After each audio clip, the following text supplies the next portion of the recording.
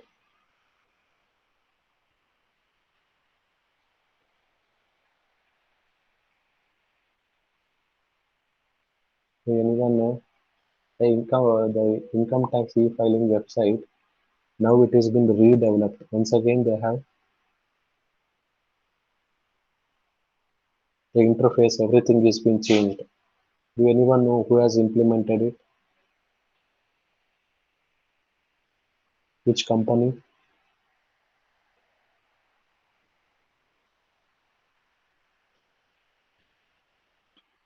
Please always try once. Send any one company name, NIC, no.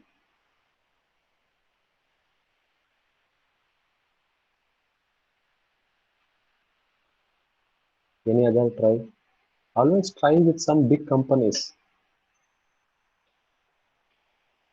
Please always, if you know that answer, just tell me the answers, or else tell any other company name. Don't be idle.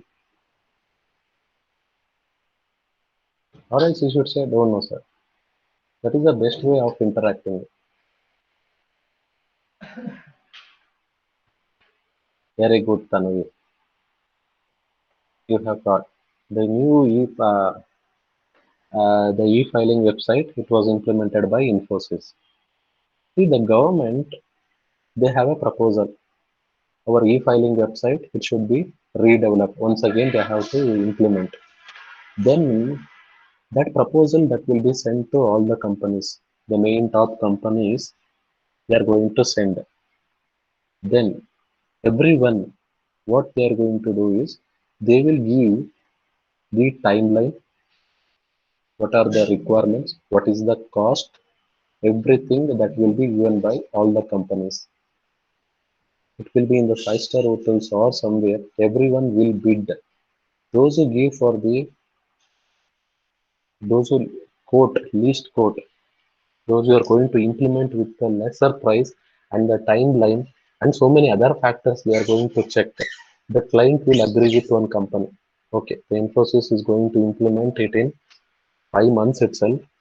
The other companies will take or more than five, and also with a less cost they are going to implement. The government will give that project to Infosys. Then from the government, everything, all the requirements will be collected by the Infosys. After the requirements collection, complete collections, then that requirements we have to. What is the next stage after collection of the requirements? What is the next stage?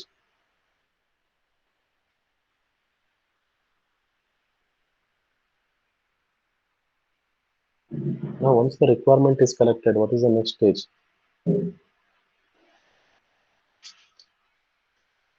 Okay, they have told this is the income tax e-filing. The every person has to do this and this. All these requirements they have collected. What is the next stage?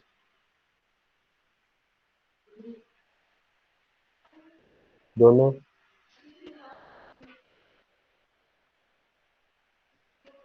Now the requirements, everything what they have collected, it will be in the general terms. That should be converted into a system requirement because that should be understood by the developers or the IT people. It should be understood, right? In that way, that will be converted into a functional requirements, system requirements. Once it is framed, that will be given to the design stage. In the design stage, they are going to understand the requirements and they are going to convert it into some models. They are going to decide which programming language, everything they are going to decide, and they are going to give it to the developer. In the development stage, everything is decided. The developer will not decide which programming language I have to choose.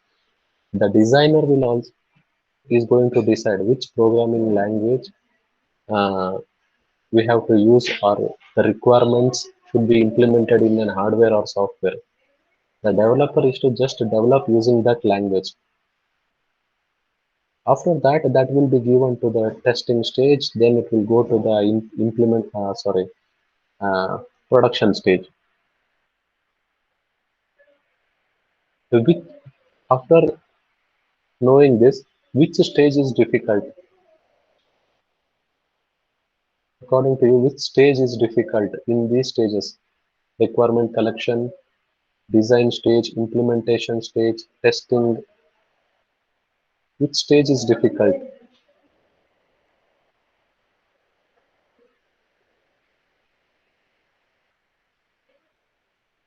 Okay, Shreyas is saying implementation. Others,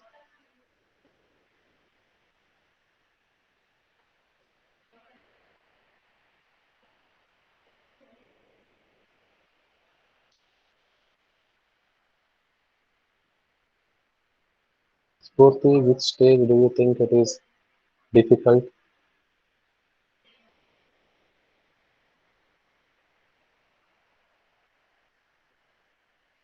Okay, Sinchana, Parvati, Tanuvi. Yes, the answer is the design stage. Correct answer is design stage. It is not implementation. The design stage is a difficult. If you want to go to the in the company, if you want to go to this stage, design stage, you should have more than 7 to 8 years of experience in developing the software, and also um, other information also you should know. If you are a designer, then you will be paid more in the company. Then the implementation, everyone will implement. Everyone knows the language. Yes, I agree. There is a problem in the implementation, but you will get a solution. But if anything goes wrong in the design stage, it's very difficult to correct it in implementation. Because of these reasons, they will follow a different way of style of development. Agile development, I think you have heard. Okay, design stage is a very difficult task because he has to decide everything. Hmm. Now, this is what which programming language you have to choose. These things, everything should be represented in the design stage. That complete document, the design document, should be given to the developer implementation stage. Then you will start implementing. He knows, oh, if I use C language, okay, int C int x equals a plus b. Then int y equals x minus c. Using the C language, he is going to implement. Okay, if I want any control in the graph, there are control decisions like this. If if this is the case, if flag equals 1, then x equals a plus b, else y equals a minus b. If this is the requirement, based on the condition, you are executing something, some operations. Then you are going for control graph. Control graph you are going to use in the control data flow graph. Data flow graph already exists. Control part it is going to exist. We use this rhombus symbol, this diamond symbol, diamond block. We are going to use to represent the control node. All the other circles we use for data flow. If flag equals 1, yes, okay, I'll continue with x equals a plus b. Else, I'll go with y equals a minus b. Instead of this language, this is a very better way of representing.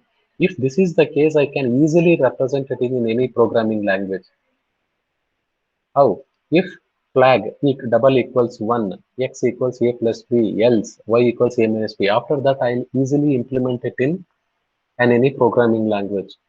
See, this is in the design stage itself. You have to represent this. You have to decide how to translate my requirement into this control data flow graph. That is why I said design stage is difficult compared to the implementation stage. What is there in the control data flow graph? Control nodes will be there. After that, there will be a data flow nodes. Hmm? Hmm. The third model, that is finite state machine. What is this finite state machine? Have you seen this finite state machine? No.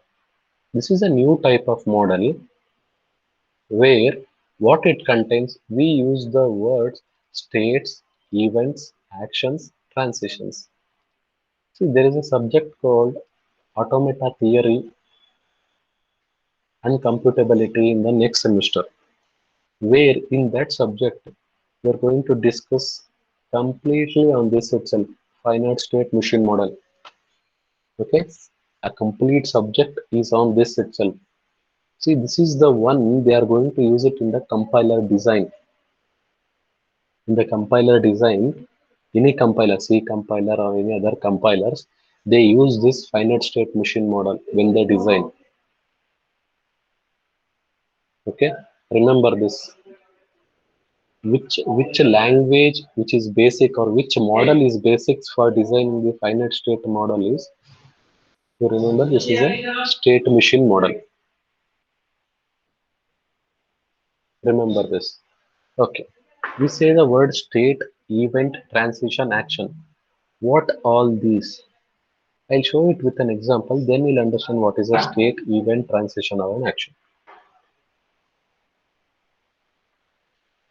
You have seen an automatic seat belt warning system. In the car, whenever you start the car, if you don't wear or lock the seat belt, there will be alarm. Okay, that alarm system is there. Before they implement, before they implemented that in the car, they have done the rough sketch how it should work. That seat belt warning system, they have done the sketch, and after that it is been implemented. Okay, how actually it works? When the key is off, when the ignition key is off, before you start the car, you don't hear the warning. Whenever you start the car, and if the seat belt is not on, it will start beeping. You will see around, in some cars it will be count like 20 times, 30 times you will hear the sound, or some duration, some 20 seconds, 30 seconds, 40 seconds you will hear that noise, or in some of the cars it will not stop itself, that alarm, that warning. Okay, now in the latest cars they have moved from the owner car to the one more, the person who is going to sit left to the rider, a driver.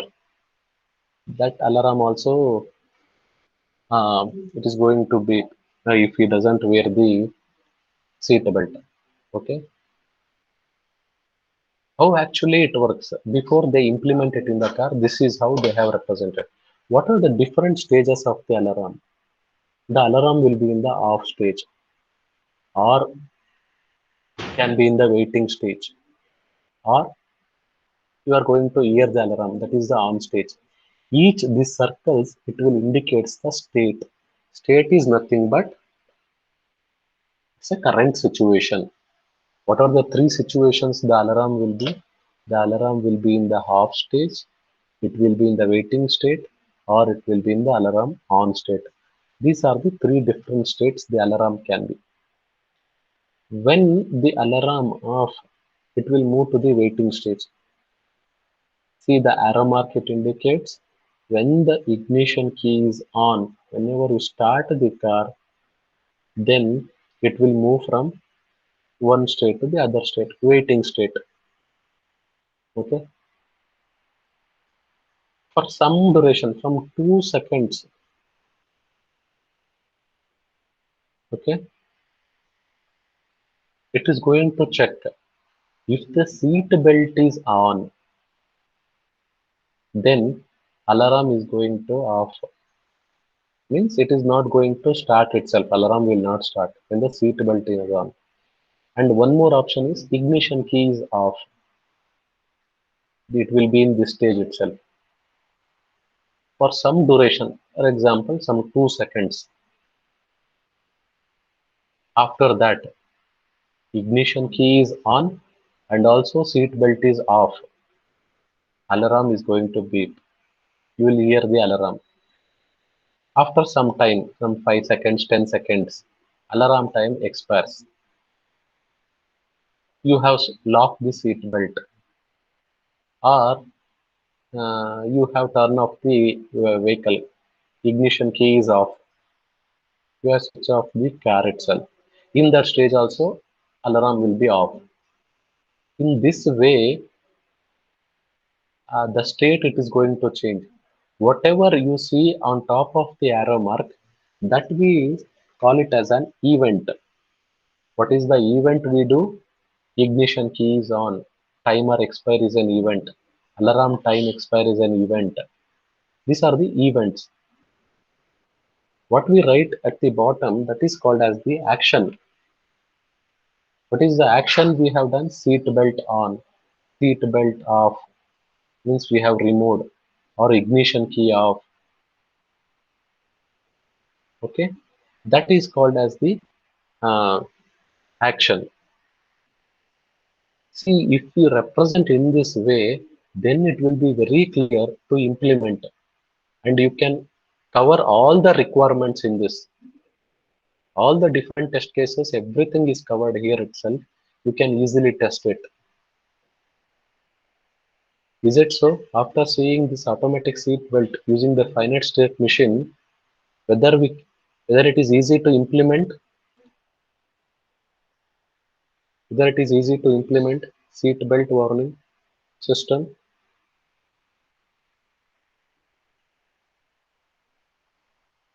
or still any flaws are there in that model?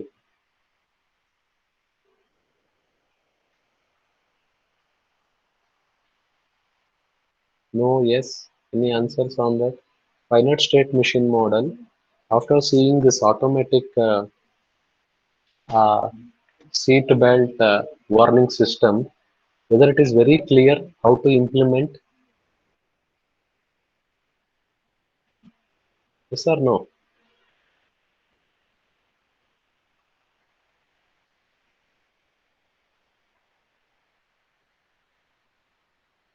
See once again. Please say yes or no. It can be anything. Okay, I not ask why you have answered no or why you have answered yes.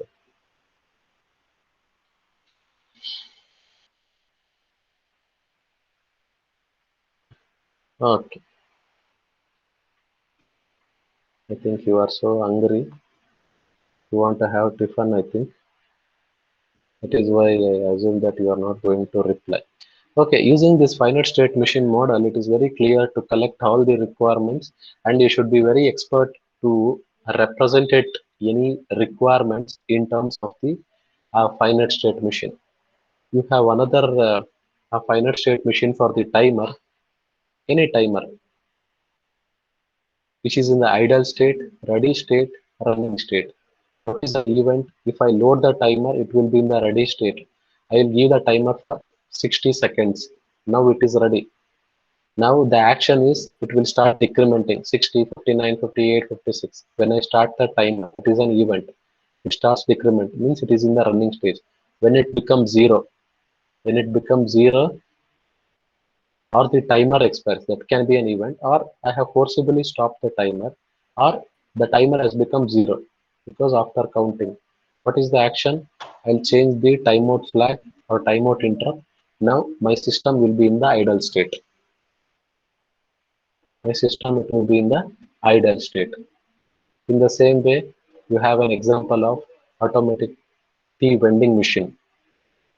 To insert the key, dispense, wait for the coin, wait for the user input, dispense the tea, dispense the coffee. This is the vending machine. See, all this is an example of an embedded system itself. coin operator telephone. Okay, we'll discuss this different next one, which is a sequential program for the same example. Okay, in the next class. Okay, I think you are so hungry that you are not going to reply. Now you can send your attendance. Everyone, you can send your attendance.